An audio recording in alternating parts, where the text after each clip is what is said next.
నీ జీవిత నావలు క్రీస్తును ఎంచుకొని ఉన్నాచు చిరునగవుతో సాహసించెదవు భీకర తుఫానులలో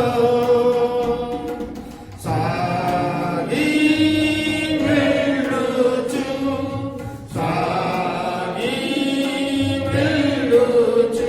చిరునగవుతో సాహసించెదవు భీకర తుఫానులలో. ప్రార్థన చేసుకుందాం. ప్రేమ కలిగిన తండ్రి, పరిశుద్ధ వందనాలు చెల్లిస్తున్నాం. ఈ భయంకరమైనటువంటి ఈ తుఫానుల్లో తండ్రి, ఈ లాక్డౌన్లో తండ్రి, మా జీవితంలో ఈ తెగుళ్ళ మధ్య తండ్రి సాహసంతో దేవునిలో మేము నడవలసి ఉందని ఈ పాట జ్ఞాపకం చేసుకుని సహాయం చేయి. నీ కృప మాకు అనుగ్రహించు నాయన. మీ కృపను బట్టి మేము నడవడానికి సహాయించండి. నీ వాక్యాన్ని మాకు అనుగ్రహించు, నీ ఆత్మను మాకు అనుగ్రహించు, మమ్మల్ని నడిపించు నాయన. దాన్ని మమ్మల్ని ఒంటరిగా విడిచిపెట్టలేదు.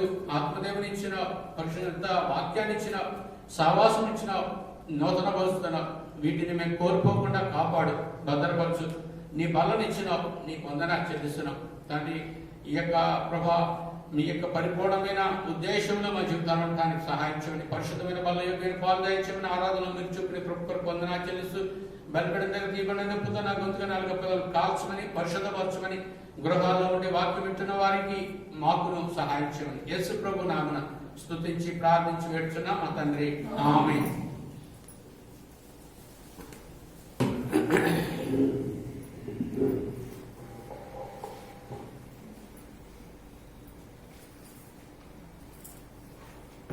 దయచేసి దేవుని యొక్క సన్నిధానంలో మనం దేవుని వాక్యాన్ని మనం ధ్యానం చేస్తాం. దేవాదేవుడు ఈ లాక్డౌన్ లో ఉన్నటువంటి పరిస్థితుల్లో మనం ఒక విషయాన్ని ముందు చిన్న ఉపోద్ఘాతంగా ద్వితీయోపదేశకాండం 8వ అధ్యాయం, ద్వితీయోపదేశకాండం 8వ అధ్యాయం 2వ వచనాన్ని అందరం కలిసి అవుతాం.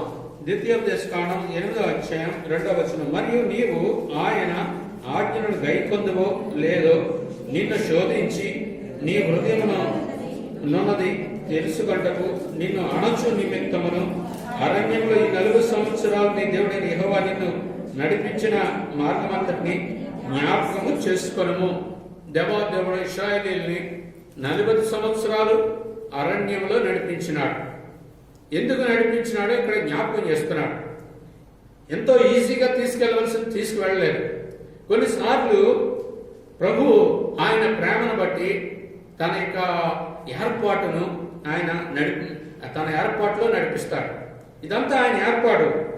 ఎందుకు వారికి ఇంత కష్టము, ఇంత ఇబ్బంది, ఇంత ప్రతికూలత మనం ఎరగాలి. ప్రతి విశ్వాసి మన జీవితంలో దేవుని యొక్క ఉద్దేశం ఏంటో మనం ఎరగాలి. ఈ లాక్డౌన్ వచ్చింది. ఈ లాక్డౌన్లో ఏంటి మన బాధ్యత ఏంటి? అన్నిటికంటే మనం ఇప్పుడు బాగా నష్టపోయింది ఎవరైనా చెప్పగలరా? ఒక్క మాటలో ఏంటి నష్టపోయాం విశ్వాసం? ఏంటమ్మా? ఐక్యత, సహవాసం, మెయిన్ ఫెలోషిప్ ని, సహవాసం మెయిన్ గా నష్టపోయింది. సమాజమంతగా కూడి మన దేవుని సన్నిధిలో ఉండలేని పరిస్థితి. దీని కారకులు మనమే, వేరేవారు కాదు, ఎక్కడో అన్యులు కాదు. దేవుని వాక్యాన్ని పరిశీలన చేసినప్పుడు దేవుని ప్రజలు సరి చేసుకుంటే, బేదర్ దేవదాస్ గారు ఆయన చెప్తాడు, దేవుని ప్రజలకి ఖచ్చితంగా కరెక్ట్గా ఉంటే దేశం అంతటికీ స్వస్థత ఉంటుంది, దేశం అంతటికీ దేవుని కార్యం ఉంటుంది. ప్రియమైన వాళ్ళగా, ఇది మన నిజ జీవితం చెప్తున్నాను. ఏది జరుగుతుందో అది మన నిజ జీవితం. చాలా మంది మన సహవాసం తీసుకోండి. సియోను ప్రార్థనా మందిరంలో మనం సహవాసంగా కూడుకుంటున్నాం, సంఘంగా కూడుకుంటున్నాం. ప్రభు ఎంతో అద్భుతంగా 15 సంవత్సరాల సంఘాన్ని కాపాడి ఇప్పుడు జూలై 3కి 16 సంవత్సరాలు పూర్తవుతుంది. ప్రభు కాపాడుతూ నడిపిస్తూ వస్తున్నాడు, తెగుల నుంచి భద్రం చేస్తున్నాడు. కానీ ఎంతమంది నేను దేవుని యొక్క ఆ ఫెలోషిప్ నేను కొరత ఉందని ఆరాటం ఉంది. చాలా మంది హాయిగా, కొంతమంది ఈ యొక్క లాక్డౌన్లో శ్రమ ఉంది, కష్టం ఉంది, ఆర్థిక పరిస్థితులు ఉన్నాయి, అదొక మెట్టు, అలా ఉంచండి. ఆత్మ సంబంధమైనటువంటి విషయాలు మనం ఆలోచన చేద్దాం. మనం ఊపిరి కలిగి ఉన్నాం, మాట్లాడుతున్నాం. కానీ అయ్యో ఎవరైనా ఒకరొకరు ఫోన్ చేసుకుని వాళ్ళు చెప్పుకుంటున్నారా, ఏమిటి మేము ఇలా ఉన్నాం? ఎవరికి ఫోన్ చేయాలి? నువ్వు ఒక సంఘానికి అటాచ్మెంట్ కలిగి ఉన్నావు, దేవుని ప్రజలతో ఉన్నావు, దేవుని దాసులు, దేవుని ప్రజలు, పరిచారకులు, సంఘం కలిగి ఉంటున్నాం. దీనికి ఎంతో భారం ఉంది. ఆ ఫెలోషిప్ కోసం ఎంతమంది ఆరాటం ఉంది. ఇప్పుడు మీరు గృహాల్లో ఉండి వాక్యం వింటున్నారు. ఎంతమంది మన జీవితాలు ఎగ్జామ్ చేసుకున్నాం. ఇక్కడ 4 విషయాలు చెప్తూ ఉంటున్నాడు. చూడండి, నేను ఇంగ్లీష్ ప్రకారం వెళ్తున్నాను. అక్కడ లాస్ట్ ఏముంది? అణచు నిమిత్తం అని ఉంది. మీరు వాక్యం మీద కాన్సన్ట్రేషన్ కరెక్ట్ గా పెట్టండి. ద్వితీయోపదేశకాండం 8:2 అక్కడ 4 విషయాలు చెప్తున్నాడు. టు హంబుల్ యూ, అది ఇంగ్లీష్ లో, అది 3-4 సార్లు ఈ అధ్యాయంలో వచ్చింది. నిన్ను అణచు నిమిత్తం అని ఉంది. మనం దాని భావం రాయబడింది తెలుగు బైబిల్లో. మనం అణచబడలేదు అంటే దాని అర్థం మనము తగ్గించుకోలేదు. ఇప్పుడు దేవుడు ఏం కోరుతున్నాడంటే తగ్గింపుని కోరుతున్నాడు. ప్రభు బల దగ్గరికి వస్తున్నాం. ఈ లాక్డౌన్ లో నిన్ను నన్ను ఒక విషయం, ఇది నేను చెప్పేది ఉపోద్ఘాతమే. ఆయన ఏం కోరుతున్నాడంటే ఆనాడు ఇశ్రాయేలీయుల విషయం ఏం జరిగిందో అదే మనకి. ఆయన ఎందుకంటే వీళ్ళు దీన్ని తప్పిపోతారేమో, తగ్గింపులోంచి వెళ్ళిపోతారేమో అని అణచు నిమిత్తం 3 సార్లు 4 సార్లు ఉంది ఆ అధ్యాయంలో. అంచేత ప్రతి వారు అణచబడాలి. ఇది తెలుగు బైబిల్లో కొంచెం కఠినంగా రాయబడింది. ఖచ్చితంగా నేను అణచబడాలి, మీరు అణచబడాలి, లేకపోతే నువ్వు ప్రభువుకు ఉపయోగపడవు. ఆయన ఎంతగానో తన్ను తానుగా నలిచేసేసుకున్నాడు. అదే మనం ఆ బలవాక్యంలో చూస్తాం. ఆయన ఆ బల్ల, ఆయన శరీరం, ఆయన రక్తం ఏం జ్ఞాపకం చేస్తున్నాయి? ఆయన సంపూర్ణంగా అణచబడినాడు, పూర్తిగా నలిచేయబడినాడు. అది ఆ ప్రభు చూపించేది. అదే లక్షణం మన జీవితంలో ఇప్పుడు చాలా మంది, కొంతమంది ఉన్నారు. ఇప్పుడు భర్తలు, భార్యలు, అందరి గురించి చెప్పట్లేదు, కొంతమంది గురించి హాయిగా ఉద్యోగాలు లేవు, పనులు లేవు, పిల్లలతో చక్కగా ఇంట్లోనే ఉంటున్నారు. ఇంతవరకు పిల్లలతో గడపలేని వాళ్ళు గడుపుతున్నారు. కానీ నీ ఫెలోషిప్, నీ సంఘం గురించి ఆరాటం ఏమైంది? అన్నా ఎలా ఉన్నారు? ఎప్పుడన్నా మన సహవాసంలో కూడుకుంటాం. ఎంతమంది అడుగుతున్నారు? కొద్దిమంది అడుగుతున్నారు నన్ను. ఎవరు అడుగుతున్నారో, ఎవరు ఆరాటపడుతున్నారో వాళ్ళ బల్ల కోసం లేదా దేవుడి సన్నిధి కోసం ఆరాటపడుతున్నారు వాళ్ళు. అనేక మందిలో ఇదే ఎగ్జాంపుల్. మన సహవాసమే తీసుకోండి, మనమే తీసుకోండి. ఎంతమందిని ఈ ఆరాటం, ఈ ఆసక్తి కనుపరుస్తున్నాం. ప్రియమైన వాళ్ళారా, కారణం ఏంటో తెలుసా? నువ్వు అణచబడి లేవు, దీనులుగా చేయబడలేదు. నువ్వు దీనంతో లేదు కదా. ఇప్పుడు నేను ఎవరికి, ఇప్పుడు అన్ని బంద్ కదా, నేను ఎక్కడికి వెళ్ళట్లేదుగా. నీకు చిన్న వస్తువు కావాలంటే పరిగెడేస్తావు. కానీ నీ ప్రభు దేవుని ఇంటి గురించి, దేవుని సంఘముని గురించిన ఆ భారం లేదు. తగ్గింపు లేని కారణం చేత ఆ సహవాసం, ఫెలోషిప్ గురించి ఆరాటం లేదు. రెండోది చూడండి, అక్కడ రాయబడింది ఏమనుంది? నిన్ను శోధించి అంటే నీలో ఉన్నది ఏంటో తెలుసుకోవాలి. నీలో ఉన్నది అది టు ప్రూవ్. నీకు టెస్ట్ చేస్తున్నాడు ఆయన, శోధిస్తున్నాడు. ప్రతి వారికి ఇది లాక్డౌన్ టెస్ట్ మాట. ఈ టెస్ట్ లో నాకు టెస్ట్ ఉంది, మీకు టెస్ట్ ఉంది, అందరికి టెస్ట్ ఉంది. చాలా చోట్ల ఎట్లా ఉంటుందంటే టీచర్లకి పిల్లలు ఉంటే పిల్లలకే టెస్ట్ పెడతారు. ఇక్కడ దైవికంగా అలా ఉండదు. అదే దైవ గ్రంథం చెప్పేది. బోధించేవాడికి టెస్ట్ ఉంది, బోధ వినేవాడికి టెస్ట్ ఉంది. అందరికీ టెస్ట్ గుండానే వెళ్తాం. ఎందుచేతంటే మన ప్రభువే టెస్ట్ గుండా వెళ్ళినాడు. ఎవరు అతిథులు కాదు ఇందులో. అంచేత మన ఎగ్జాంపుల్ గా మాదిరిగా ఉండాలి. టెస్ట్ నేను పరీక్షకుండా కీర్తన 11లో నీతిమంతులు పరిశీలించును. నువ్వు నీతిమంతులు అయితే నీకు పరీక్ష ఉంది, నువ్వు నీతిమంతులు కాకపోతే నీకు పరీక్ష లేదు. నేను ప్రభు బిడ్డని, నేను పరీక్ష కూడా ఉన్నాను, నేను జాగ్రత్తగా ఉండాలి, నా జీవితం రుజువు అవ్వాలి, సిద్ధపడాలి. అంచేతే నిర్గమకాండం 16:4లో ఉంటుంది, కాబట్టి చూసుకోండి. ఏమన్నట్టుందంటే అక్కడ ప్రతిదినం వెళ్ళి మన్నాను పోగు చేయాలి. అది ఆయన చెప్పింది. వాళ్ళని పరీక్ష చేయడానికి అదే విధానం పెట్టినాడు. నువ్వు ప్రతిదినం వెళ్ళాలి, ప్రతిదిన వాక్యం చదవాలి, ప్రతిదినం దేవుని సన్నిధికి వెళ్ళాలి, దేవుని గురించి ఆరాటగలి. ఎప్పుడు అవకాశం వస్తుందా నేను వెళ్ళాలి అని చూస్తున్నాడు. రెండోది నిన్ను నన్ను పరీక్షిస్తున్నాడు. మూడోది ఏంటంటే నీ హృదయంలో, అక్కడ రాయబడింది నీ హృదయంలో ఉన్నది అది తెలుసుకోవడానికి ఏముంది. అసలు చాలా మంది అబోవ్ 75% ఫెలోషిప్ కి ఆరాటం లేదు. ఇలా ఉంటే బాగుండు, ఎన్ని నెలలున్నా బాగుండు. నేను యథార్థత చెప్తున్నాను. ఏది ఆక్రందన ఏది, ఆరాటం ఏది? మేము ఒక గంట ప్రార్థన చేస్తున్నాం, మనకు మనమే తృప్తి పడిపోతున్నాం. కాదు, నువ్వు ఎవరితో అటాచ్మెంట్ ఉండాలి? నీ సంఘంలో బాధ్యత వహించే వారితో నువ్వు ఎప్పుడు నేను ఒక్క మీటింగ్ కోల్పోతానేమో, అలాగా ఫీడ్బ్యాక్ రావాలి, విశ్వాసం రావాలి. చూడండి, ఉదయకాలం చూసాం, ఎవరు ఆయన కుమారులు అవుతారో వారికి అధికారం. అంటే కుమారుడు ఎలా ఉంటాడు?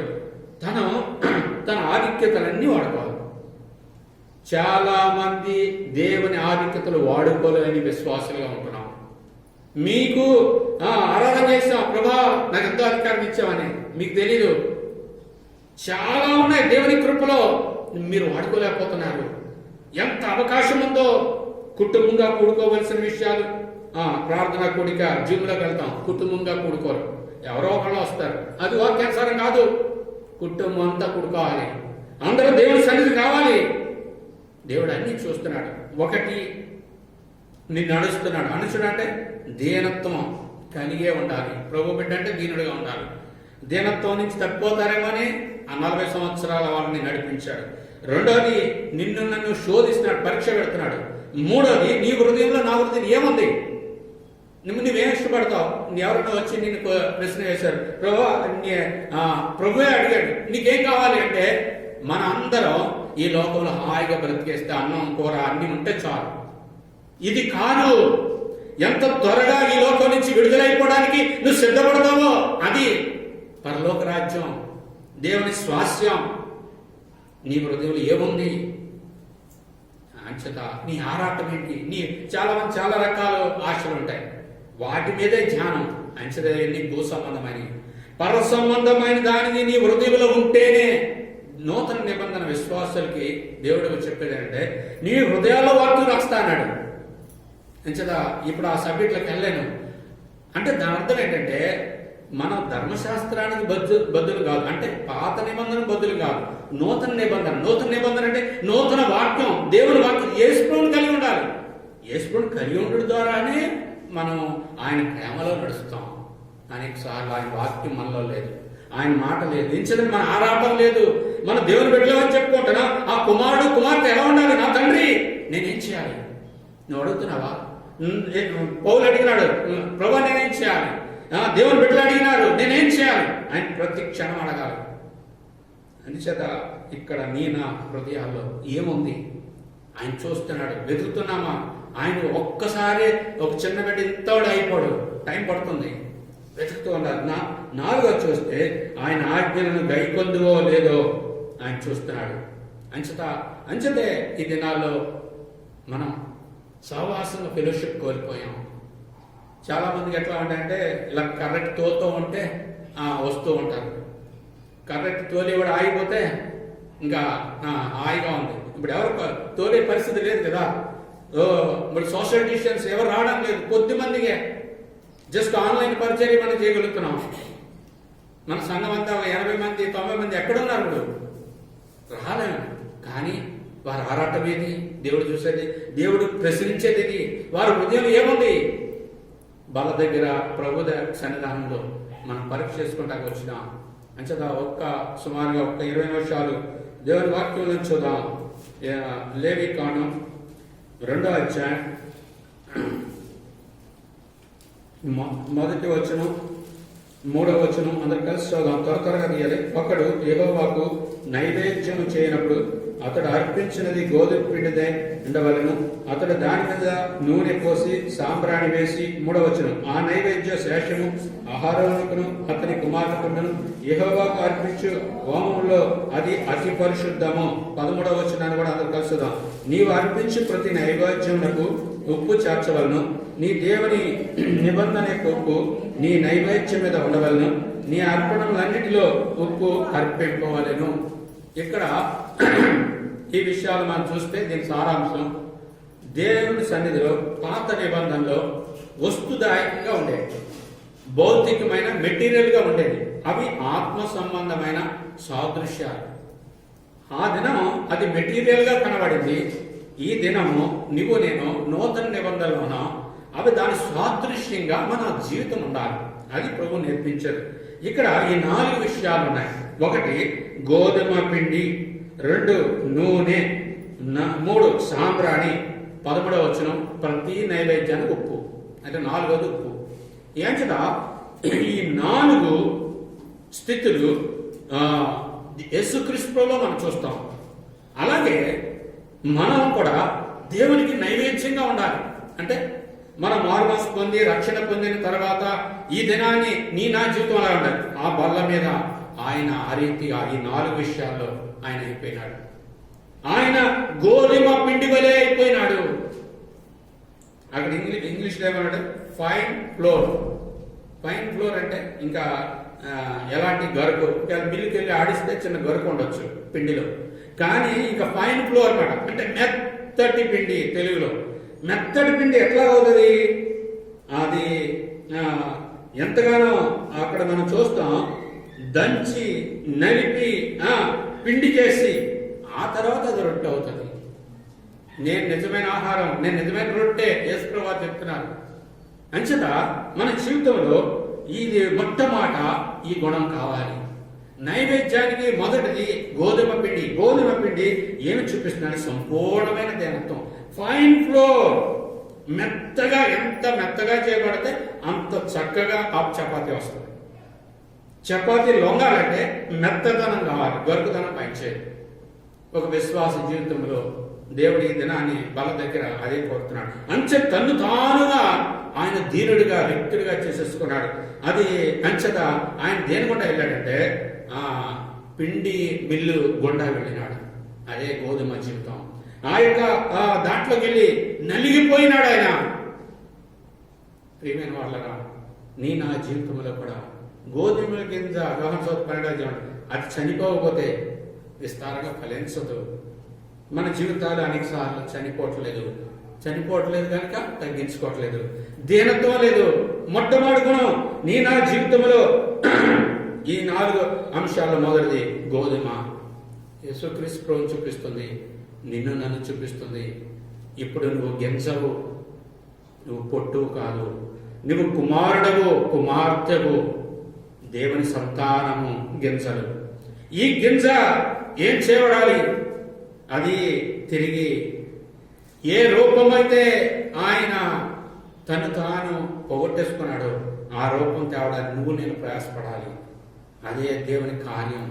అందుచేత నువ్వు నేను ఆయన గుణలక్ష్యం కలిగి దీనత్వంతో మనము ఆయన సన్నిధిలో చేయబడాలి. ప్రియమైన వాళ్ళరా, దీనులుగా చేయబడ్డామా? తగ్గించుకున్నామా? లేకపోతే మన జీవితం నైవేద్యంగా అర్పింపబడదు. మన కానుక కంటే, మన అర్పణ కంటే మన జీవితం మన నైవేద్యంగా ఉండాలి. అది నూతన నిబంధనలో దేవుడు కోరేది. పూర్ణ హృదయంతో, పూర్ణ ఆత్మతో ప్రభువుని సేవించడం అంటే ఏంటి? వారు నాజీరు చేయబడ్డారు, ప్రతిష్ఠించబడ్డారు. చాలా మంది అనుకుంటారు, నేను మారుమనసు పొందాను, యేసు ప్రభువు రక్తంలో నా పాపాలు కడిగేసుకున్నాను, నేను రాజులైన యాజక సమూహం, చక్కగా చెప్తారు మంచి పదాలు. కానీ దానికి రూల్స్ మారలా. ఏంటి? నువ్వు ధర్మశాస్త్రంలో లేవు, పాత నిబంధనలో లేవు. అయితే కొత్త నిబంధన ఏంటి? కొత్త విధానం ఏంటి? నీ జీవితంలో ఆయన కుమారత్వాన్ని పొందిన అంటే కుమారుడిగా నీ బాధ్యత ఏంటి? కుమార్తెగా నీ బాధ్యత ఏంటి? కుమారుడిగా వారసత్వానికి వెళ్ళవలసిన నువ్వు బానిస బ్రతుకుతున్నామేమో ఇంకా లోకములో దీనత్వం లేక తగ్గింపు లేక అపర సంబంధమైంది స్వతంత్రించుకోలేకపోతున్నాయేమో. ప్రభు దగ్గర క్షమాపణ కోరు, సరి చేసుకో. సంపూర్ణమైన దీనత్వం కావాలి. ఆయన అది చూస్తున్నాడు. రెండోది మనం చూస్తే నూనెను చూస్తున్నాం. ఆ నూనె దేవుని యొక్క కార్యం. 27 నిర్గమకాండంలో కూడా మాట రాయబడి ఉంటుంది. 27 అధ్యాయం 20 వచనం, మరియు దీపం నిత్యము వెలిగించినట్లు ప్రదీపమునకు దంచి తీసిన అచ్చం ఒలీవల నూనె తేవాలని విషయాలుగా అది కూడా దంచబడుతుంది. ఇందాక అది ఫైన్గా నలపబడి కొట్టబడిన పిండి, ఇక్కడ కూడా దంచబడిన ఈ గింజలు దంచబడకపోతే ఒలీవలు ఆ నూనె బయటకు రాదు. నీవు ఎంత శ్రమ గుండా వెళ్తున్నావు, ఎంత కష్టం గుండా వెళ్తున్నావు. సర్వసాధారణంగా క్రైస్తవ జీవితంలో ఎట్లా కోరుకుంటారు, నాకు ఏ విధమైన శ్రమ ఉండకూడదు అనుకుంటారు. అదే తప్పు. ప్రియమైన వాళ్ళారా, శ్రమ అంటే మనం అన్ని అనుకూలత ఉన్నప్పుడు ఆ సౌఖ్యాలన్నీ పక్కన పెట్టి దేవుని కార్యం కోసం శ్రమపడాలి, దేవుని ఉద్దేశం కోసం శ్రమపడాలి, దేవుని ఏర్పాటు కోసం శ్రమపడాలి. ఎంతమంది దేవుని ఇంటిని గురించి, దేవుని కార్యం గురించి, దేవుని సంఘముని గురించి, దేవుని దాసులతో ఎప్పుడైనా ఫోన్ చేసి మాట్లాడినావా? లేదు, అంతా వన్ బై ట్రాక్ ఎక్కే. ఆ బ్రదరు, ఆ అక్క వాళ్ళు మాట్లాడటమే కానీ వాళ్ళ నుంచి నువ్వు ఎప్పుడైనా ఫోన్ చేసి అన్న మీరు ఎట్లా ఉన్నారు, ఎప్పుడు మనం మందిలో కూడుకుంటాం, ఎప్పుడైనా ముచ్చరించావా? సుమారుగా 2 నెలల పైన అయిపోయింది. గృహాల్లో వాక్యం వింటున్నా నీ జీవితంలో దేవుని సన్నిధి గురించి, ఫెలోషిప్ గురించి ఆరాటం ఏంటి? ప్రియమైన వాళ్ళరా, ఇక్కడ మనం చూస్తున్నాం దంచబడిన జీవితం. ఎంతగా దంచబడతామో అంటే ఎంతగా శ్రమ పడతామో దేవుని వాక్యాన్ని మనం చూస్తాం. మన పరలోకపు వారసత్వానికి వెళ్ళాలంటే రోమపత్రిక 8వ అధ్యాయం, ఎవరు శ్రమ పడతారో ఆ మాట చూద్దాం. రోమపత్రిక, అందరూ వారసత్వం ఇది నాకు హక్కు అండి, నేను వెళ్ళిపోతాను అనుకుంటా లేదు. అక్కడ చూడండి, రోమ 8:17 అందరం చదువు. మనం పిల్లలమైతే వారసులము, అనగా దేవుని వారసులము, క్రీస్తుతో కూడా మహిమ పొందుటకు ఆయనతో శ్రమ పడిన ఎడల క్రీస్తుతోడి వారసులం. శ్రమ పడకుండా నువ్వు వారసుడు కానే. ఈ లోకంలో ఎవరికైనా వాళ్ళు పుడితే ఆడు ఎంత దుర్మార్గంగా ఎంత చెడ్డగా ఉన్నా చివరికి ఒకవేళ ఆ తల్లిదండ్రులు ఆశ్రయిస్తారా? కొంతమంది తల్లిదండ్రులు చెడ్డ లక్షణాలు కలిగిన వాళ్ళకి మాట వినలేని వాళ్ళకి ఆస్తులు ఇవ్వాల. నాకు చాలా మంది తెలుసు, మన మందుల్లో కూడా ఉన్నారు. వాళ్ళ ఉద్దేశం ఈ పిల్లోడు నా మాట వినలేదు, వీడికి నా ఆస్తి ఇవ్వను. ఆస్తి ఎప్పుడు తండ్రి ఎప్పుడు ఇస్తాడో తెలుసండి? ఎవరు మాట వింటారో వాళ్ళకే. చెడిపోయి ఆ తండ్రికి వ్యతిరేకంగా ఉంటే ఎవరు? మన దగ్గర ఒక ఆయన వస్తూ ఉంటాడు, పాపరావు అని. తన బిడ్డ ఎన్నోసార్లు ఇల్లు ఇచ్చేయమని, కాగితాలు ఇచ్చేయమని గోల ఇస్తే ఏం చేస్తాడు? పాడు చేస్తాడు. తండ్రికి తెలుసు. అంచేత ఎవరు పాడు చేస్తారో నష్టపరుస్తారో అటువారికి ఆస్తి ఎవరు? నువ్వు పాడు చేస్తావా రేపు ఆ పరలోక ఆస్తిని భద్రం చేస్తావా? ఇక్కడే రుజువు అయిపోద్ది. అంచేత అక్కడ ఏమంటున్నాడు? శ్రమ పొందాలి. శ్రమ పడతానికి ఇష్టపడుతున్నావా? కష్టపడుతున్నావా? శ్రమ పడితే దానిలో పాలిభాగం.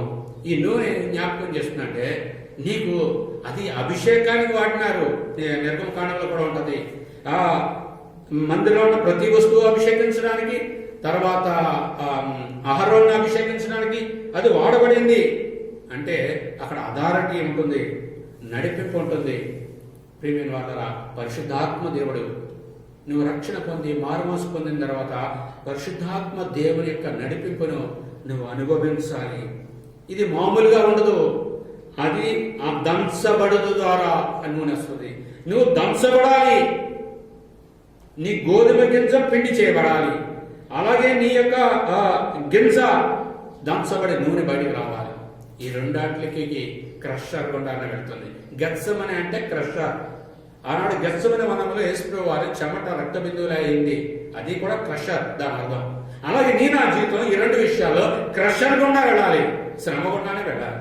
శ్రమ లేకుండా ఆ గోధుమ గింజ అది రొట్టె కావదు, దేవుని ఉద్దేశం నెరవేర్చబడదు, అనేక మందికి ఆహారంగా చేయబడదు, అనేక మందికి నీ జీవితం ఫలదాయకంగా ఉండదు. రెండోది ఆ నూనె, ఆ పరిశుద్ధాత్మ దేవుడు, ఆ అభిషేకం నీకు అథారిటీ ఇస్తాడు.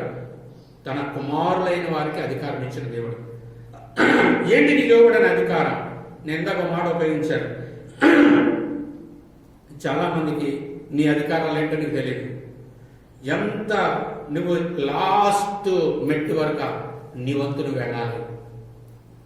నువ్వు ఎంత మ్యాక్సిమం నువ్వు ఎంతవరకు వెళ్ళాలో అంచెంతగా చిన్న పాట సాహసంగా నీ జీవితంలో ఈ భయంకరమైన తుఫానులో సాహసంగా వెళ్ళాలి. విశ్వాసమే నువ్వు, దేవుని బిడ్డవు నువ్వు, సాహసంగా వెళ్ళాలి. దేవుని మీద ఆనుకుని వెళ్ళాలి, ఆయన నిర్ణయంలో వెళ్ళాలి, ఆయన కోసం ఆరాటపడుతూ నిశ్చయపడాలి. మూడోదిగా మనం చూస్తే సాంబ్రాణి. ఈ సాంబ్రాణి ఇది ఒక చెట్టు నుంచి తీయబడింది. నిర్గమకాండం 30వ అధ్యాయంలో 34వ వచనంలో దానికి సుగంధ సంభారం అని రాయబడింది. దాంట్లో అది వాడుతున్నారు. అంచేత సుగంధ ద్రవ్యం 34, 35లో ఉంటుంది, 30వ అధ్యాయంలో. తర్వాత అది 36వ వచనం, అది అతి పరిశుద్ధం అన్నాడు. ప్రియమైన వాళ్ళరా, అతి పరిశుద్ధమైన దానిలోకి పాలిలోకి వెళ్ళిపోతుంది. అంచేత సాంబ్రాణి దేనికి? ఒక చిన్న బిడ్డ పుట్టిన తర్వాత ఆ బిడ్డకు తల స్నానం చేయించి సాంబ్రాణి పొగేస్తారు. పొగేస్తే ఆ బిడ్డ అందులో ఉన్నటువంటి ఆ తేమలో ఉన్న ఏదైనా చిన్న చిన్న సూక్ష్మజీవులు ఉంటే అవి చచ్చిపోవాలి, ఆ బిడ్డకు ఆరోగ్యం రావాలి. అంటే దాని సాంబ్రాణి బాగు చేస్తుంది, స్వస్థపరుస్తుంది. సాంబ్రాణి దూపము ప్రార్థన సూచన. ప్రకటన 8వ అధ్యాయంలో చూస్తాం. ఇంకా ఆ ప్రార్థనలు దూపంతో కలిసి వెళ్తున్నాయని. ప్రియమైన వాళ్ళరా, నా జీవితంలో సాంబ్రాణి కలిగి ఉండాలి. బాధ్యత కలిగిన సాంబ్రాణిగా నేను ఉండాలి. అంచేత అక్కడ మనం బాగు చేయబడటాన్ని చూస్తాం. అంచేత మన జీవితంలో దీన్ని కలిగి ఉండాలి. చివరిది 4వది ఉప్పు. 13వ వచనం, లేవికాండం 2వ అధ్యాయం 13వ వచనం. నువ్వు ఏ నైవేద్యం చేసినా ఉప్పు చేర్చాలి. అక్కడ ఏమని చెప్పాడు ఆయన? అది పూర్తిగా ఏదో చేర్చడం కాదు, అది ఎట్లా ఇచ్చాడంటే ఆ వచనం చదువుతాను చూడండి. నీవు అర్పించు ప్రతి నైవేద్యమునకును ఉప్పు చేర్చవలను, నీ దేవుని నిబంధన యొక్క ఉప్పు. ఇది 3 సార్లు రాయబడింది. Salt covenant. కొన్ని చోట్ల మనకు అది డైరెక్ట్గా ఉందని ఉండదు. 2వ చోట కూడా చూడండి, నంబర్స్ సంఖ్యాకాండం 18, 19. మన తెలుగులో మిస్ అయిపోయి ఉంటుంది. 18, 19వ వచనంలో మధ్య, అది నీకును నీతో పాటు నీ సంతతికి యెహోవా సన్నిధిని నిత్యమును. అక్కడ రాసుకోవాలి సాల్ట్, స్థిరమైన నిబంధన. అది ఇంగ్లీష్లో అయితే ఏమంటది? సాల్ట్ కమాండెంట్ అంటది, కమాండెంట్ ఆఫ్ సాల్ట్ అని అన్నమాట. నీవు ఉప్పు నిబంధన. ఇది 2వసారి. 2వ దినవృత్తాంతాలు 13, 2వ దినవృత్తాంతాలు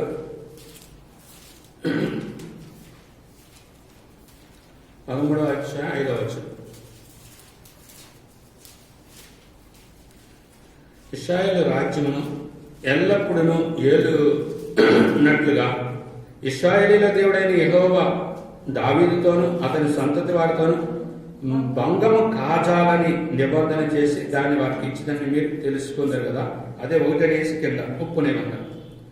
అక్కడ లేవీకాండం 2వ అధ్యాయం 13వ వచనంలో నిబంధన ఉప్పు అంటే ఆ ఉప్పు కంపల్సరీగా ఉండాలి. నేటి దినాల్లో ఒక స్లోగన్ వింటాం, ఉప్పు తినద్దు, ముప్పు తెచ్చుకోవద్దు. అది మన శరీరానికి. ఈ రోజుల్లో ఉప్పు తక్కువ తింటే మంచిదని, కానీ దేవుని వాక్యం ముందు నుంచే రాయబడింది. ఉప్పు చాలా రుచి కలిగింది. కొలసి రాయబడినటువంటి పత్రికలో మనం చదువుతాం కదా, ఏమని? 4వ అధ్యాయం అవుతాను. కొలసి 4వ అధ్యాయం. దైవజనుడు భక్త్ సింగ్ గారు అయితే ఆ నిజమైన ఉప్పు గురించి ఎంతో చక్కగా అని చెప్పి 6వ వచనం చదువుదాం. కొలసి 4వ అధ్యాయం 6వ వచనం. ప్రతి మనుషునికి ఎలాగ ప్రత్యుత్తరం ఇవ్వవలనో అది మీరు తెలుసుకున్నట్టుకై మీ సంభాషణ ఉప్పు వేసినట్లుగా ఎల్లప్పుడూ రుచి కలదిగాను కృపాసహితంగా ఉండాలి, అందులో రుచి ఉండాలి, అందులో దయ ఉండాలి, కృప ఉండాలి. నీ మాటలో దయ చూపించాలి. వారికి ఏదైనా నువ్వు దయ చూపించగలవా? దేవాదేవుడట నేను ఏదో రీతిగా నేను వారికి కనికరం చూపించాలి. అంచనే ఆయన కనికరం కలిగిన దేవుడు. మనం ఆయన బిడ్డలంగా మనం ఇదే లక్షణం కలిగి ఉండాలి. మనం ఆ రుచిని చూపించాలి. కీర్తన 34:8 అనుకుంటా, యెహోవాను రుచి చూచి తెలిసికొంటిని కదా, రుచి చూసి తెలుసుకున్నా. అంచేత ఎవరు ఆ రుచిని అనుభవిస్తున్నామో ఆ రుచిని చూపించాలి. మన మాటలో కూడా ఆయన రుచిని, ఆ కృపాసహితంగా. ప్రియమైన వారు, మన జీవితంలో ఈ ఉప్పు ఎట్లా తయారవుతుంది? ఉప్పులు చాలా రకాలుగా చేస్తారు. కొన్ని రాతి ఉప్పులు అంటారు, చాలా రకాలు ఉంటున్నాయి. కానీ సర్వసాధారణంగా సముద్రంలో ఉండే ఉప్పు అయితే మార్క్స్ వార్త 9వ అధ్యాయం 40 అక్కడే ఉంది. నేను యవనస్తుడిగా ప్రభు పరిచర్య ప్రారంభించిన దినాల్లో మొదట్లో ఈ మాట మీద నేను ఎక్కువగా పరిచయం చేశాను. చాలా కాలం దీని మీద మాట్లాడాను. 49వ వచనం, మార్క్స్ వార్త 9వ అధ్యాయం 49. ప్రతి వానికి ఉప్పు సారము అగ్ని వల్ల కలుగును. ఆ యొక్క ఉప్పు మడులు ఉంటాయి ఆ సముద్రానికి దగ్గరలో. ఆ సముద్రపు నీరు మడుల్లోకి తీసుకుని వస్తారు. పంపు ద్వారా తీసుకుని వచ్చి వాటిలో పెట్టి క్రమేపీ ఆ ఎండకి ఎండుతూ ఉంటాయి. ఎండి కొద్ది అది ఉప్పు తయారవుతుంది. సింపుల్ గా అర్థమయ్యేది. అంటే ఇక్కడ రాయబడింది ప్రతి వానికి ఉప్పు సారం. ఉప్పుకి సారం ఉండాలి. ఒకవేళ ఈ లోకంలో ఏదన్నా ఉపయోగపడ, ఒక కాగితం మొక్క కానీ ఏదైనా ఉపయోగం, ఒక మైక కాగితం కానీ అది కూడా రీసైకిల్కి వెళ్ళిపోతుంది. కానీ ఉపయోగపడింది ఏంటంటే అక్కడే ఉప్పు సారం లేకపోతే దేనికి పనికిరాదు. మత్తయి సువార్త 5వ అధ్యాయంలో ఉంటుంది. అంచేత ఉప్పుగిని నువ్వు ఆ ఉప్పు గుణం లేకపోతే నువ్వు నో యూజ్. అదే ఈ నేడు దినాల్లో ఉన్న చాలా మంది క్రైస్తవులు. నువ్వు ఉప్పు, యేసుక్రీస్తు ప్రభువు నిజమైన ఉప్పు. ఆయన ఎంతో మందికి రుచి ఇచ్చాడు. నేను ఈరోజు ఏం చేస్తున్నా? నీ ద్వారా నా ద్వారా ఏం జరుగుతుంది? నిజమైన ఉప్పుగా ఉన్నావా? పేరుకు ఉప్పు, పేరుకి క్రైస్తవులు. రుచిని చూపించాలా? దేవుని యొక్క రుచిని చూపించాలి. ఈ రుచి నీది నాది కాదు, యేసు ప్రభువు ఇచ్చింది. దేని ద్వారా ఇచ్చింది? ఈ 2 విషయాలు. మనం సాంబ్రాణి ఒకటి ఉంది. సాంబ్రాణిని చెట్టుని తీసి అన్నీ చేసిన తర్వాత నిప్పు మీదకి తీసుకొస్తాం. నిప్పు లేని అగ్ని మీదకి రావాలి. మొదటి 2 క్రషర్ గుండా వెళ్ళాలి. ఇక్కడ 2 అగ్ని మీదకి రావాలి. సాంబ్రాణి అగ్ని మీదకి రావాలి. అప్పుడే మురికి వాసన కాదు, పరిమళ వాసన వస్తుంది. ఇక నీలో మురికి ఉండదు, పరిమళం. అక్కడ స్వస్థత, ఆరోగ్యం వస్తుంది, బాగు చేయబడుతుంది. 2వది ఉప్పు. అది నిజమైన ఉప్పుగా తయారంటే అగ్ని వలన. మార్కు 9:49. అంచేత అగ్ని కావాలి. దేవుని పరిశుద్ధాత్మ అగ్ని చేత కాల్చబడుతూ ఉండాలి. నీ జీవితం కాలుతుందా? నువ్వు నిజమైన సారవంతమైన జీవితాన్ని జీవిస్తున్నావా? మనం ఏదో 100 సంవత్సరాలు 400 సంవత్సరాలు బ్రతికి అక్కర్లా. సారవంతమైన క్రైస్తవ జీవితాన్ని జీవించాలి. నీ ప్రతిరోజు సారవంతంగా ఉండాలి. ఈ రోజుకి రోజు నీ అకౌంట్ క్లియర్గా ఉండాలి. ఎక్కడ ఏ విషయంలో, ప్రేమ విషయంలో తప్ప ఏది వచ్చి ఉండదు. చాలా జాగ్రత్తగా. అంటే దీని అర్థం ఏంటంటే మనం దేవుడికి భయపడాలి. వాళ్ళంటే నాకు లెక్కేటి. నేను వాళ్ళకి చాలా మంది మనం ఏమనుకుంటాం అంటే, నేను దేవునికి భయపడుతున్నాను, మనుషులు నన్ను గుర్తించకపోవచ్చు అనుకుంటారు. గుర్తుదే. నిజంగా దేవునికి భయపడేవాడు మనుషుని కూడా దేవుని భయాన్ని కలిగి ఉంటాడు. దేవుని భయాన్ని నువ్వు ఖచ్చితంగా చూపించాలి. నువ్వు దేవుని భయాన్ని చూపించకూడదని వాక్యం చెప్పట్లేదు. దేవుని భయాన్ని చూపించాలి. నేను దేవునికి భయపడివాడను అని మనం చూపించినారు భక్తులు. ప్రియమైన వాళ్ళరా, నువ్వు దేవునికి భయపడుతున్నావు. నీ క్రియల ద్వారా, నీ కార్యాల ద్వారా. నేను నిజమైన ఉప్పువలే నేను దేవునికి భయపడే జీవితం. ప్రియమైన వాళ్ళ, ఈ 4 విషయాలు నేను ఇప్పుడు ఈ భౌతికంగా గోధుమ పిండి తీసుకొచ్చి నూనె తీసుకుని వచ్చి సాంబ్రాణి తీసుకొచ్చి యాజకుడికి ఇస్తే ఇలా గుప్పులతో తీసి ఆయన ఆ దినాన్ని యాజకుడు కాల్చినాడు ఉప్పుతో కలిపి. కానీ అది అతి పరిశుద్ధంగా ఆ నైవేద్యం అంగీకరించబడుతుంది. ఇప్పుడు మన జీవితం రోమపత్రిక 12 సజీవ యాగంగా యేసుక్రీస్తు ప్రభువారు ఈ 4 అదే రీతిగా నువ్వు నేను అయి ఉండాలని అట్టి నైవేద్యాన్ని కోరుతున్నాడు. ఈ దినం ఎలాంటి నైవేద్యంతో ఎలాంటి జీవితంతో మారు మనసు పొందావో, బాప్తిసం తీసుకున్నావో, యేసు ప్రభు బిడ్డమని చెప్తున్నావో, నువ్వు ప్రభు బల దగ్గరికి వస్తున్నావా? అయితే నీ జీవితాన్ని పరీక్షించుకో. ఎట్లా ఉన్నావు? ప్రతిరోజు నేను వ్రతములో ఉన్నాను, నాజీరు చేయబడ్డాను, నేను ప్రతిష్ఠించబడ్డాను, ప్రభు కోసం సిద్ధం చేయబడ్డాను. ఆ జీవితంతో నువ్వు నేను సిద్ధపడాలి. ప్రియమైన వల్ల ప్రిన్సిపల్స్ మారలేదు, అంచనా విధానం ఏంటి మూలం అది మారలేదు. పాత నిబంధనలు ఉన్నది ఆచారయుక్తం అయిపోయింది, షాడోగా ఉంది. కొత్త నిబంధనలో నెరవేర్పు యేసుప్రభులో అయింది. అంచేత ఇప్పుడు యేసుప్రభు వారు ఆయన వాక్యం ఇస్తున్నాడు. నూతన నిబంధన యొక్క లక్షణం ఏంటి? దేవుడు మన హృదయాల్లో ఆయన వాక్యం పెడతాడు. నువ్వు ఆశపడాలి కదా, నేను ప్రభా నేను నీ బిడ్డను, ప్రభా నాకు ఇంకేది, నేనైతే ఏ ధర్మశాస్త్రాన్ని నెరవేర్చలేదు, నేను నీ మీద ఆధారపడుతున్నాను, నీ వాక్యం మీద ఆధారపడుతున్నాను. వాక్యం చదవాలి శ్రద్ధగా. యవనస్తులేంటి ప్రతి వారు శ్రద్ధగా చదువు రాదా నేర్చుకో. నీవు అన్నిటికీ కష్టపడతావు, చదువు కష్టపడు. 1 సంవత్సరంలో చక్కగా చదువు వస్తుంది. ఇది కొంచెం వచ్చినానికి కష్టం కాదు, ఈజీ. అది నువ్వు ప్రయాసపడాలి.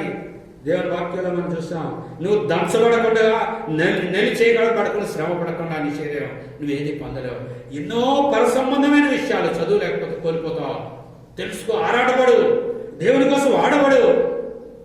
ఎంతో మంది ఎంతో నిష్ఠగా ఈ దినం వరకు వారు ఉన్న కారణం చేత ఈ ప్రత్యక్షత మన వరకు వచ్చింది. రేపు నువ్వు నేను ఎలాంటి మాదిరి తీసుకెళ్తాం, ఎలాంటి ఎగ్జాంపుల్ తీసుకెళ్తాం? ప్రియమైన వారు, చాలా విచారకరం. ఆ దైవజనుడు భగత్ సింగ్ గారు ఎంతో మాదిరిగా, ఆయనతో ఉన్నవారు కూడా ఎంతో మాదిరిగా పరిచయం చేస్తున్నారు. ఈ దినం నీ వరకు నా వరకు ఆ దర్శనం వచ్చింది. నువ్వు మాదిరిగా ఉంటున్నావా? ఎంత ఎగ్జాంపుల్గా ఉంటున్నావు? ఈ 4 విషయాలు. మొదటిది, నీవు సంపూర్ణంగా దీనత్వంలోకి రావాలి, దీనత్వాన్ని కలిగి ఉండాలి. తగ్గింపుకు తప్ప ఇంకా వేరేది ఉండకూడదు. నీలో నాలో ఎంతో అతిశయం, నాకేంటి లెక్క, సరసరదని ఆయన మాట్లాడితే నేను మాట్లాడతానండి, మనం ఎందుకు ఫోన్ చేయాలి? ప్రియమైన వాళ్ళారా, చాలా మంది ఎలా అనుకుంటారు, ఇదంతా రాంగ్. నీ జీవితంలో నేర్చుకో, తగ్గించుకో, దీనంతో కలిగి ఉండు, దేవుని ప్రేమతో మాట్లాడు. రెండవది, నీవు అభిషేకం, నూనె అభిషేకాన్ని చూపిస్తుంది, కుమారత్వాన్ని ఇస్తుంది, అధికారం ఇస్తుంది, నిన్ను నడిపిస్తుంది. ఆ యొక్క నడిపింపులు నీ జీవితం ఉంటుంది. మూడవది, అది ఆ సాంబ్రాణి బాగు చేస్తుంది. సాంబ్రాణి ఎక్కడ ఉంటుందో అక్కడ బాగు అయిపోతుంది. ఎక్కడ దేవుని పెట్టాడో నిజమైన స్వచ్ఛమైన ప్రార్థన అతని ద్వారా జరుగుతుంది. ఎందుకో తెలుసా? దేవుడు ఎన్నుకున్న విధానం అది. ప్రియమైన వాళ్ళ నీ స్థాయిల్లో నువ్వు కూడా నమ్మకంగా ఉండాలి, నువ్వు వ్రతం కలిగి ఉండాలి. ప్రభు కోసం ఆ నిప్పు మీదకి రావాలి. నిప్పు మీద రాకుండా సాంబ్రాణి పెట్లో పెట్టి అన్ని సంవత్సరాలైనా అలాగే ఉంటుంది. నో యూస్, ఉపయోగం లేదు. అంచదా ప్రతి యవనస్తుడు, ప్రతి సహోదరుడు సహోదరి, నువ్వు నిప్పు మీదకి రావాలి, బలిపేట మీదకి రావాలి, నువ్వు కాలిపడకు సిద్ధపడాలి. ప్రభా, నా రూపం నాకొద్దు, నీకు మహిమ రావాలి, నీకు ఘనత రావాలి, నువ్వు తృప్తి పొందాలి. అది ప్రార్థన. ప్రార్థన ఏంటి? పూర్తిగా సంపూర్ణంగా రివైవల్ అవుతుంది, నూతనపరచబడుతుంది. అట్టి వారి ప్రార్థన ఈ భూమి మీద, జయరాజు గారు అంటారు, భూమి మీద ఉన్నప్పుడే మన ప్రార్థన, పరలోకం వెళ్ళిన తర్వాత ప్రార్థన లేదు. ఈ దూపం ఇక్కడ ఉండగానే ఖచ్చితంగా మన దూపం చైన్ ప్రేరణ ఒక సిస్టమ్ ఉండేది కనుక బాగుంది. వెసులుబాటు ఎంత తీసుకుంటామో అంత దూరం అయిపోతారు విశ్వాసులు. పర్లేదులే, ఏదో ప్రార్థన చేస్తున్నాం కదా అనుకుంటారు. అలా కాదు, దేనిది దానిదే. అంటే మనం ధర్మశాస్త్రాన్ని కలిగి ఉన్నాం కాదు, నేను దేవుడికి భయపడుతున్నాను, దేవుడికి మాట ఇచ్చాను, నేను 1 గంట ప్రార్థన చేస్తానని. దాన్ని నిలబెట్టుకోవాలి. నేను ఖచ్చితంగా ఒక గంట ప్రార్థన చేస్తేనే అమ్మా ఎందుకు ప్రార్థన చేయలేదని నేను అడగగలుగుతాను. నేను ప్రార్థన చేయకుండా నా హృదయంలో నేను చేయలేదు, ఏదో పావుగంట చేసి వదిలేశాను, అమ్మా నువ్వు ఎందుకమ్మా గంట ప్రార్థన చేస్తున్నట్టు ఏం పెట్టట్లేదు అడగలుగుతున్నా? ఎవరిని అడగలేను. ప్రియమైన వాళ్ళ నేను చెప్తున్నాను, చాలా విషయాల్లో మనం ఎగ్జాంపుల్గా మాదిరిగా మనం శ్రమ పడాలి. ఈ 4 విషయాలు. 2 గోధుమ పిండి పౌడర్ అయిపోతుంది. 2వది గింజ నరగొట్టబడుతుంది, అది కూడా క్రషర్ గుండా వెళ్తుంది. ఈ 2 సాంబ్రాణి అగ్ని మీద వెళ్తుంది. ఈ ఉప్పు స్వచ్ఛమైన ఉప్పుగా రావడానికి అగ్నిమే కారణం. నీ జీవితంలో అగ్ని ఉండాలి, క్రషర్ ఉండాలి. ఉందా? లేకుండా నువ్వు నైవేద్యంగా అంగీకరించబడవు. అందులోంచి వస్తుంది దేవునికి పరిమళం, దేవునికి ఇష్టమైంది, దేవునికి సంతోషకరమైంది. ఆ నైవేద్యాన్ని ఎప్పుడో విశ్వాసం నుంచి దైవజనుడు భక్సింగ్ గారు యొక్క నైవేద్యం యేసుప్రభువుకు చాలా ఇష్టం. ఆయన అంతలా శ్రమ పడినాడు. మనం ఏ మేరలో మనం శ్రమ పడుతున్నాం, సిద్ధపడుతున్నామా? మన జీవితం దేవునికి అంగీకారంగా ఉందా? అప్పుడు దేవాదేవుడు అది ఎంతో శ్రేష్టమైనదిగా సిద్ధం చేస్తున్నాడు. యేసుప్రభువే ఆయన నిజమైన గోధుమ, నిజమైన నూనె, పరిశుద్ధాత్మ దేవుడు నిజమైన సాంబ్రాణి, నిజమైన శ్రమలు. సాంబ్రాణి శ్రమలు చూపిస్తున్నాయి, ప్రార్థన చూపిస్తుంది. తర్వాత 4వది ఆ యొక్క ఉప్పు. ఆ ఉప్పు స్వచ్ఛమైన ఉప్పు తయారవడానికి అగ్ని. ప్రియమైన వాళ్ళారా, మోకాళ్ళ మీదకి వెళ్దాం. మొదటి కొరింథీ 11వ అధ్యాయం 28వ వచనం ప్రకారం పరీక్ష చేసుకుందాం. ఇశ్రాయేలీయులు 40 సంవత్సరాలు నడిపించబడ్డారు. కారణం దేనికి? వారు అణచబడాలని, దీనత్వం రావాలని. ఇక్కడ కూడా గోధుమ పిండి సంపూర్ణంగా నిలిచేయబడాలి. ఫైన్ ఫ్లోర్, సంపూర్ణమైన దీనత్వం ఎక్కడుందో అక్కడ ఆశీర్వాదం ఉంది. ఎక్కడ తగ్గించుకుంటారో వాళ్ళకి ఆధారకి ఇస్తాడు. తగ్గింపు లేనివాడికి 2వది ఆ నూనె ఉండదు, ఆ పరిశుద్ధాత్మ దేవుడు ఉండడు, ఆ అధికారం ఉండదు. దీనత్వం కలిగిన వాళ్ళు, మాట విన్న వాళ్ళకి దేవుడు తన స్వాస్థ్యం ఇస్తాడు. సిద్ధపడండి. నేను అంతా బాగున్నానని అనుకోవద్దు. ఇప్పుడు మనం ట్రయల్లో ఉన్నాం, టెస్ట్లో ఉన్నాం, శోధించబడుతున్నాం. మన హృదయంలో ఏముంది చూస్తున్నాడు. ఇలాగా హాయిగా అన్నం కూర వండేసుకొని పిల్లలతో గడిపేసి ఉంటే చాలు. మిగిలిన వాళ్ళు ఆ సంఘం, దేవదాసులు, దేవుని అక్కల వాళ్ళంతా ఏమైపోయి నాకు అనవసరం అని అనుకుంటే జాగ్రత్తమా. ఆ పరలోకపు ఆ ఫెలోషిప్ లోకి రావాలంటే ఇక్కడే నీ హృదయంలో చూస్తున్నాడు. దేవుని యొక్క ఆరాటం ఉందా? అయ్యో ప్రభు వల్ల నాకు దూరం అయిపోయింది, దేవుని సన్నిధి నాకు దూరం అయిపోయింది. ఆరాటం ఉందా? కనీసం అప్పుడప్పుడు వెళ్ళడానికి కూడా అవకాశం లేకుండా ఎన్నో 2 నెలలు పైన అయిపోయింది. వేదన ఉందా? మనం ఆయన ఆజ్ఞలు కట్టడలు నడుస్తున్నామా? ఆయన చూస్తున్నాడు. మనం అనర్చడానికి, దీనత్వం కలిగేయడానికి ప్రభు చేసిన కార్యం. మోకాళ్ళ మీదకి వెళ్దాం, ప్రార్థన చేసుకుందాం. ప్రభు సన్నిధిలో మనం దేవుని సన్నిధిలో మీ కుటుంబాలతో సహా ప్రభు యొక్క సముఖంలో మోకాళ్ళ మీదకి వెళ్ళండి. ప్రభుని అడగండి, మీరు కుమారత్వాన్ని పొందినారా? లేకపోతే అపవాది యొక్క ఉచ్చులో, అపవాది అధికారంలో ఉండి బానిసలుగా ఉంటున్నారేమో. ఇప్పుడైనా నువ్వు ఈ లాక్డౌన్ లో, ఈ యొక్క కరోనాలో నీ జీవితం మారకపోతే చాలా భయంకరం. నీవు మారు మనసు పొందకపోతే భయంకరం. నువ్వు హెచ్చరిక తీసుకో, సరి చేసుకో, నూతనపరచుకో. ఇప్పుడే ప్రభు దగ్గర అన్నిటికంటే భయంకరమైంది నరకపు అగ్నిగుండం. ఆ తెగులు బహు భయంకరమైంది, అది వదలదు. అయితే ప్రభు చేసిన కార్యం ద్వారా ఇప్పుడు నిజమైన నిబంధన, అది ఉప్పు నిబంధన, అంటే ఎంతో ఆయన రుచినిచ్చిన నిబంధన. ఆ నిబంధనలకు వస్తావా? నీ జీవితం మారిపోతుంది. అని చెప్పి మోకాళ్ళ మీదకి వెళ్దాం, సరి చేసుకుందాం. సరి చేసుకుని యోగ్యంగా ప్రభు యొక్క బలలో పాల్పంపులు పొందాం. సార్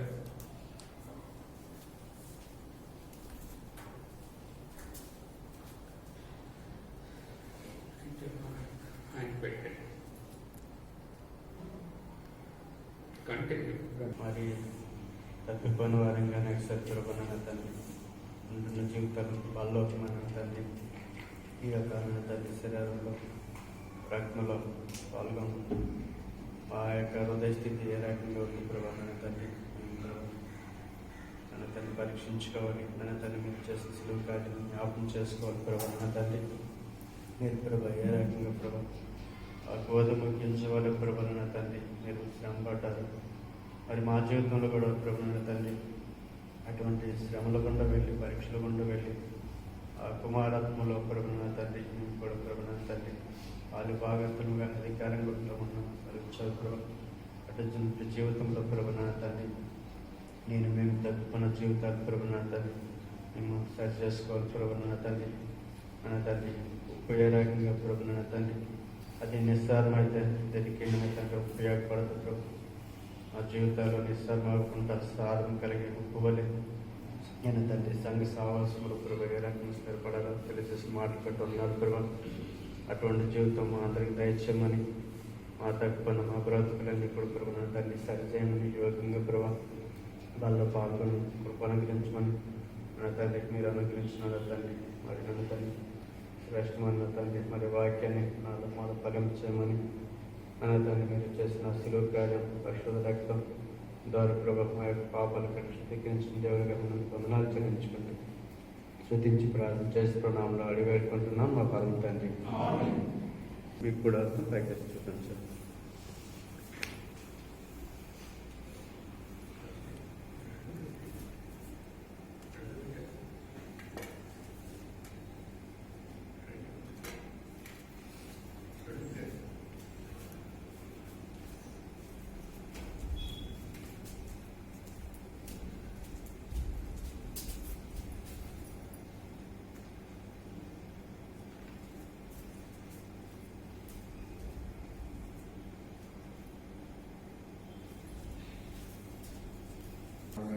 ప్రభు వచ్చే వరకు ఆయన వాళ్ళను ప్రచురించారు. ఎవరైతే రొట్టెలో పాల్గొన్నారో మరొకసారి మీకు కూడా పైకి చూపించండి. ఆయన మన కొరకు చేసిన ఆ పరిశుద్ధ రక్తం మరొకసారి ఆ రక్తం మనం పాల్గొనడానికి మీకు కూడా పక్కన చూపించండి.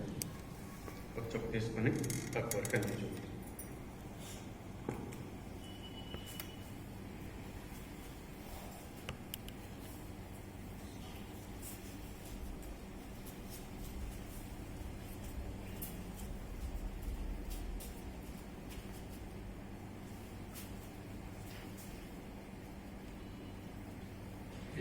తీసుకోండి.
బ్రహ్మణమైన మా ప్రేపర్లో తండ్రి అదే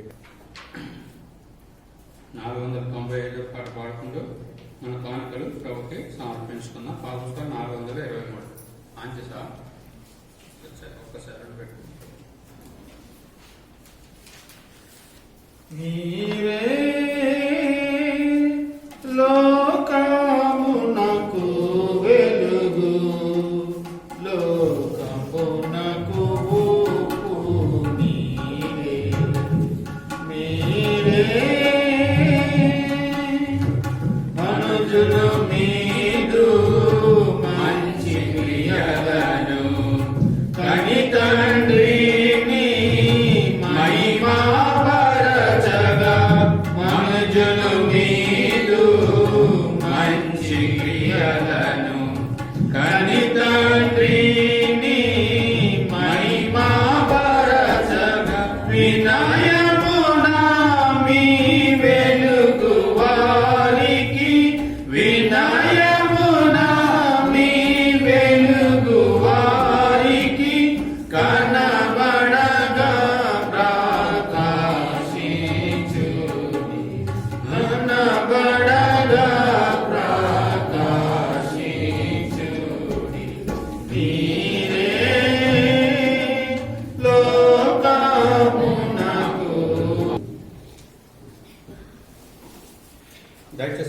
గమనించండి. ప్రకటనలు మీ గృహాల్లో చైన్ ప్రేయర్గా మీరు చేయగలిగితే యథావిధిగా చేయండి. చేయలేకపోతే మీరు మీ గృహాల్లో 1 గంట మీ కుటుంబంగా కలిసి మీరు ఏదో 1 గంట చేసిన తర్వాత మా ప్రేయర్ అయిపోయిందని జస్ట్ వాయిస్ మెసేజ్ పెట్టేసినా సరిపోతుంది. ఈ విషయాన్ని గమనించండి. ఈ నియామక కోడికలు స్టార్ట్ అయ్యేంత వరకు కూడా మనం ఈ విషయాన్ని కలిగి ఉంటాం. దీన్ని ఇట్లాగా కొనసాగిద్దాం. భారంతో ప్రార్థన చేయండి. అలాగే ఇంకా ఎవరు ఇక రొట్టెలో పాల్గొంపులు కలిగి ఉండాలనుకుంటారో వారు ఇంటికి వచ్చి తీసుకోవచ్చు. విషయాన్ని గమనించండి. త్వరగా ఈ టైంలో రండి, సిద్ధపడండి. తిరిగి వచ్చే ప్రభు దినం కోసం ప్రభు తన కార్యాలు జరిగించలాగన భారంతో ప్రార్థన చేయండి. మంచిత ప్రభువే తన అద్భుతమైన కార్యం జరిగించలాగన పట్టుదల కలిగి ఉన్నాం. మరి ముఖ్యంగా ఒక విషయాన్ని మాత్రం గమనించాలి. ప్రతి విశ్వాసి, ప్రతి బిడ్డ ఎందుకు ఈ లాక్డౌన్ నాకు ఈ పరిస్థితి వచ్చింది? దీంట్లో భౌతికంగా మనం పోషించబడటానికి ఆలోచిస్తాం, కానీ ఆత్మ సంబంధంగా పోషించబడటానికి, ఆత్మ సంబంధంగా మేలు పొందడానికి ఆరాటపడలేని జీవితాలు ఉన్నాయి. అవి సరి చేసుకోవాలి. వాక్యపు హెచ్చరిక ద్వారా సరిదిద్దుకోవాలి. ఇంకెవరైనా కుటుంబంలో మారు మనసు లేకపోతే మారు మనసు పొందాలి. మీతో పాటు ఇంకెవరైనా మీ చుట్టుపట్ల వాక్యం కోసం మీ యొక్క సెల్ ఫోన్ దగ్గరికి వాళ్ళు కూడా పిలవండి. గొప్ప మేలు చేసిన వాళ్ళు అవుతారు. ప్రార్థన చేసుకున్నాం. ప్రేమ కలిగిన తండ్రి, దయాళుడైన వందనాలు చెల్లిస్తున్నాం. మరొకసారి నీ యొక్క సన్నిధానంలో సాగిపడుతూ వందనాలు చెల్లిస్తున్నాం, స్తుతిస్తున్నాం. నీ ప్రజలు ప్రేమించి తీసుకొచ్చిన కానుకలు బట్టి నీకు వందనాలు. వాటిని మీ రాజ్య విస్తరణ కొరకు, సంక్షేమం కొరకు వాడబట్లో సహాయం చేయండి, కృప చూపించండి. ఆరాధన పరిచయలో, బలపరిచయలో సహాయపడినా నీకు వందనాలు. నీ ప్రజలను దీవించండి. వారి గృహాల్లో కూడుకుంటుండగా వారితో కూడా ఉండండి, వారిని కూడా దీవించండి. నీ ఆశీర్వాదంతో పంపండి. మమ్మల్ని అందరినీ దీవులతో పంపండి, బలపరచండి. మేము ఎప్పుడైనా మీ యొక్క రాకడ ఎప్పుడు సంభవించినా జయవంతంగా జీవించడానికి, ప్రభు కొరకు సిద్ధపడి ఉండడానికి మీ కృప మాకు అనుగ్రహించండి. శ్రమ పడాలైనా ప్రభు కోసం జీవించాలి, ప్రభు కోసం నడవాలి. ఆ రీతిగా మమ్మల్ని సిద్ధపరచాలి. నీ కార్యం చేయండి. ఈ వారం కోడికల్లో మరి ఇసుక తోట తండ్రిలో ప్రేయర్ మీటింగ్స్ ఉన్నాయి, తండ్రిలో బైబిల్ స్టడీ ఉంది, తండ్రిలో ఫాస్టింగ్ ప్రేయర్ ఉంది, అలాగే ప్రభా సిస్టర్స్ ప్రేయర్ ఉంది. వీటిలో కొంతమంది దాన్ని కూడుకోలేకపోతున్నారు. ప్రభు కనికరించు ప్రభా. మా యొక్క ఈ మందిరంలో, నీ ఇంటిలో ఉన్న నీ ప్రజలు కూడా అందులో ఏకీపించడానికి సహాయం చేయండి. నీ కార్యాలు జరిగించండి, నడిపించండి. వచ్చే ప్రభుత్వం కొరకు సిద్ధపరచండి.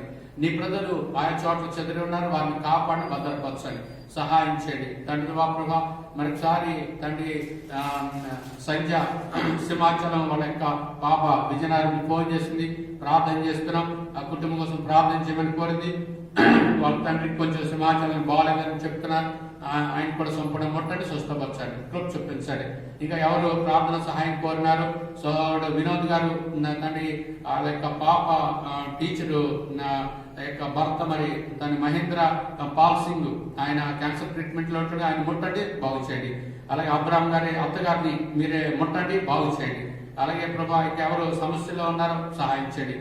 బిడ్డలు లేని వారికి బిడ్డలు దయచేయండి. తండ్రి ఆత్మ కలిగిన వారికి సహాయం చేయండి. తండ్రి ఆర్థికంగా ఇబ్బందులు ఉన్న వారికి మీ కృప చూపించండి, సహాయపడండి. మరి ముఖ్యంగా ఈ కరోనా ఈ యొక్క ఇన్ఫెక్షన్ నుంచి అందరినీ కాపాడి భద్రపరచండి. మీకోసం మీ సిద్ధపాటులో సహాయం చేయండి.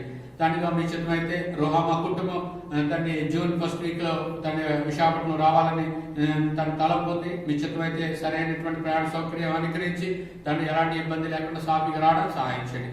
జాన్సన్కి కూడా పన్ను అది పెయిన్ వస్తుండగా మీరు ముట్టి సంపూర్ణంగా కృప చూపించండి, సహాయం చేయండి. ఆ యొక్క వైద్యంలో కూడా మీరే సహాయపడండి, కాపాడండి. అలాగే జోన్ కుటుంబానికి కూడా మీరు సహాయం చేయండి. నీ కృప నీ కనికలు చూపించండి. వారి కూడా నీ పరిపూర్ణమైన ఉద్దేశాలు నెరవేర్చండి.